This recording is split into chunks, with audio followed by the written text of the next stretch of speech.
Alan Graham, the founder of Mobile Loaves Fishes, joined Joe Rogan on his podcast to discuss his journey in helping the homeless community. Graham's organization, which is 26 years old, started with a simple idea of using a catering truck to feed people on the streets. The concept originated from a conversation Graham and his wife had with a friend about a ministry in Corpus Christi, Texas, that helped people on cold winter nights. Graham, a serial real estate entrepreneur, thought this was a brilliant idea and ran with it. However, the true genesis of his mission began a couple of years prior during a spiritual retreat at his church.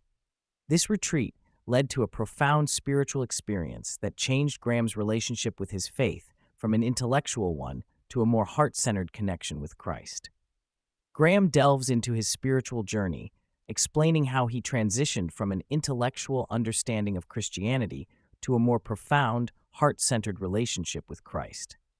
He discusses the challenges of believing in concepts like the virgin birth and resurrection, acknowledging that faith requires accepting the immensity of the unknown. Graham draws parallels between religious faith and scientific advancements, noting that we often accept things we can't fully comprehend in both realms. He emphasizes that his approach to religion is rooted in faith, influenced by his childhood experiences with his mother's mental illness and her devotion to Christ and Mary. Graham explains how Mobile Loaves Fishes has evolved over the years.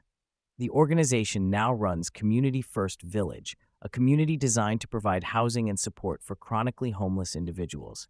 Graham describes the village as a place where people can find hope and purpose, with opportunities for residents to express themselves through art and other creative pursuits. He highlights the transformative effect of the community on its residents, noting an 80% drop in drug use and a 40 to 50% drop in alcohol use among those who move from the streets to the village. The Community First Village model focuses on providing a supportive community for chronically homeless individuals. Graham explains that to be eligible, individuals must have been homeless for at least a year or episodically homeless for a total of a year over a 4-year period. The village offers various housing options, including innovative 3D printed homes. Graham emphasizes the importance of having missional residents, people who choose to live in the community to serve alongside the formerly homeless. This mix of residents is one of the secret sauces of the community's success. Graham recounts the challenges he faced in establishing the Community First Village, including resistance from neighboring communities concerned about property values and safety.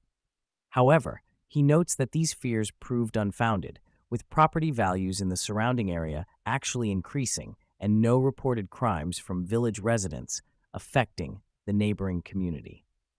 He also discusses the process of working with local government and the frustrations that led him to establish the village just outside the city limits of Austin.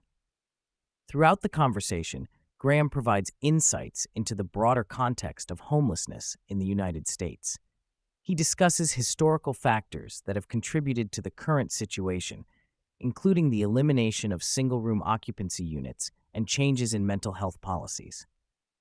He emphasizes the need for innovation in addressing homelessness and criticized policies that have made it difficult for people in poverty to engage in entrepreneurial activities like street vending.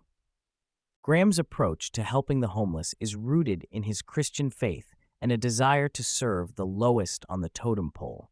He emphasizes the importance of seeing the humanity in homeless individuals, recognizing that they once had dreams and aspirations like everyone else. He also discusses his own experiences living in the community and how it has shaped his perspective. He stresses the need for a human-to-human, heart-to-heart connection in addressing homelessness, rather than relying solely on government intervention. One of the unique aspects of Community First Village is its emphasis on art and creativity. Graham describes how many residents have discovered or rediscovered their artistic talents, producing remarkable works that are sold to support the community. He draws parallels to the life of Vincent van Gogh, suggesting that there may be undiscovered artistic geniuses among the homeless population.